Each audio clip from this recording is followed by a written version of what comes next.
Karl Marx जब Das Kapital लिखता है तो उसमें 33 वर्ष लगते हैं और केवल समाजवाद लिखता है। और वो समाजवाद जो जिसकी अर्थी उन्हीं के शिष्यों ने निकाल दी। कैसे निकाल दी? ध्यान पूर्वक सुनना। जब रूस में जारशाही का अंत हुआ, उसके बाद वहां का प्रधानमंत्री कौन बना? वहां का शासक स्टालिन, लेनिन बना। लेनिन, जब लेनिन वहां का शासक बना तो उसने मार्क्सवाद को लागू किया।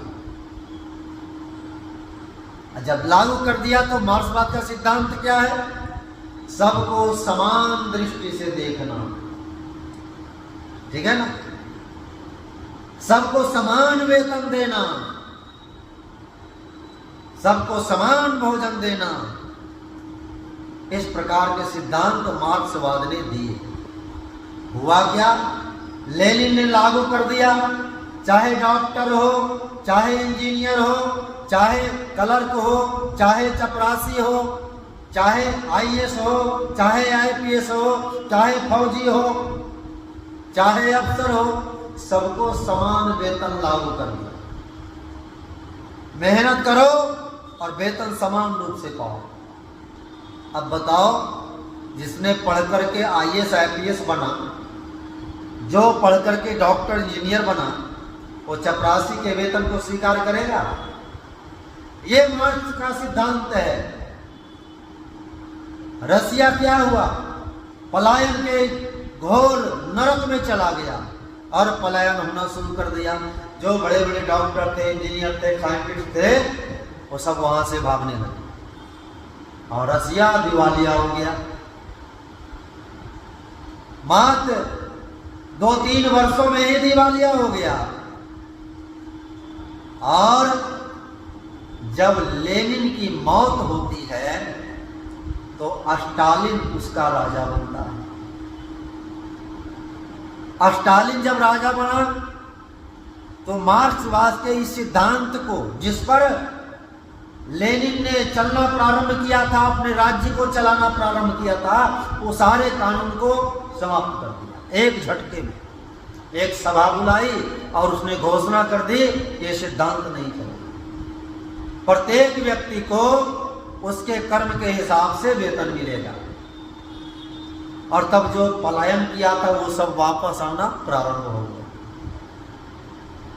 लेनिन भी मार्क्स का शिष्य था और स्टालिन भी मार्क्स का ही शिष्य था। एक शिष्य ने उसके सिद्धांत को लागू कर दिया और दूसरे शिष्य ने उसके सिद्धांत को समाप्त कर दिया, उसकी अर्थ ही निकाल दी। बात समझ में आ गई? 33 वर्षों का पुरुषार्थ कार्ल मार्क्स का 1 मिनट में ध्वस्त हो गया। लेकिन स्वामी दयानंद का सिद्धांत, स्वामी दयानंद की कल्पना, स्वामी दयानंद की व्यवस्था, स्वामी दयानंद का सोच अद्भुत और अतुलनीय है। स्वामी दयानंद ने जो सिद्धांत इस समाज को, इस राष्ट्र को दिया, वो वेदों का सिद्धांत था और मनुष्य का समग्र विकास होने वाला सिद्धांत।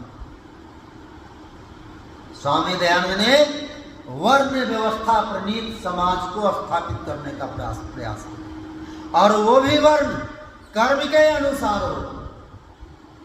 ब्राह्मण, क्षत्रिय, वैश्य, शूद्र, एक ही व्यक्ति अगर विद्या का प्रचार करता है, धर्म का प्रचार करता है, तो ब्राह्मण है, और सेना में जाता है तो क्षत्रिय, व्यापार करता है, खेती करता है तो वैश्य, और सेवा का काम करता है तो शूद्र। जिसको कुछ पढ़ा लिखा नहीं आता वो शूद्र का काम करेगा। कितनी अच्छी व्यवस्था ऋषि ने दी है। और सबका वेतन उसी हिसाब से लगेगा, सबका आय भी उसी हिसाब से लगेगा। अब बताओ, स्वामी दयानंद का सिद्धांत महत्वपूर्ण है कि कम्युनिस्टों का सिद्धांत महत्वपूर्ण है? चिंतन का विषय।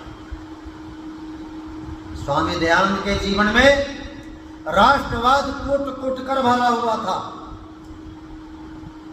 उन्होंने मनु के विधान को पढ़ा था, उन्होंने वेद के सिद्धांत को पढ़ा था, इसलिए वैदिक समाजवाद की परिकल्पना ऋषि दयानंद ने की थी। अगर उस हिसाब से देश चल जाता, देश के विधान चलते, तो देश में जातिवाद नहीं पनपता, देश में भ्रष्टाचार नहीं पनपता, देश में ऊंच नीच की भावना नहीं पनपती, देश में छुआछूत की भावना नहीं पनपती। लेकिन दुष्टों ने देश के साथ बहुत बड़ी गद्दारी की है। जो छुआछूत को मानता, जो जात पात को मानता, जो भेदभाव को मानता, वो एक प्रकार से राष्ट्र का शत्रु होता है, चाहे किसी भी पार्टी के मानने वाले हो। अगर ये पार्टियां क्या है, एक संप्रदाय है, सबने अलग अलग मैनिफेस्टो बना रखा है, उसी के आधार पे अपना सिद्धांत चलाता है, चलाता है कि जनता के बीच में जाता है। एक कहेगा हम ईश्वर को मानते हैं, राम को मानते हैं, कृष्ण को मानते हैं। दूसरा कहेगा नहीं, ये सब बकवास है, हम तो कम्युनिस्ट हैं, हम ईश्वर को नहीं मानते। तीसरा कहेगा तुम दोनों ठीक है, तुम भी आ जाओ, वो भी आ जाए। तो इस तरह की परिपाटी देश में चल चुकी है। देश में जितनी पार्टियां, अब उतने संप्रदाय हो गए हैं। संभलना किसको है? हमें और आपको संभलना है, मनुष्यों को संभलना है, भारत के नागरिक को संभलना है कि हमें किस पथ पर चलना है, किस पथ पर चलने से राष्ट्र हमारा समृद्ध होगा, किस पथ पर चलने से धर्म की पुनर्स्थापना होगी। अरे जो उपदेश भगवान कृष्ण ने द्वापर युग में दिया था गीता के रूप में अर्जुन को, वो उपदेश युगों युगों तक मनुष्य के लिए अविस्मरणीय बन गया।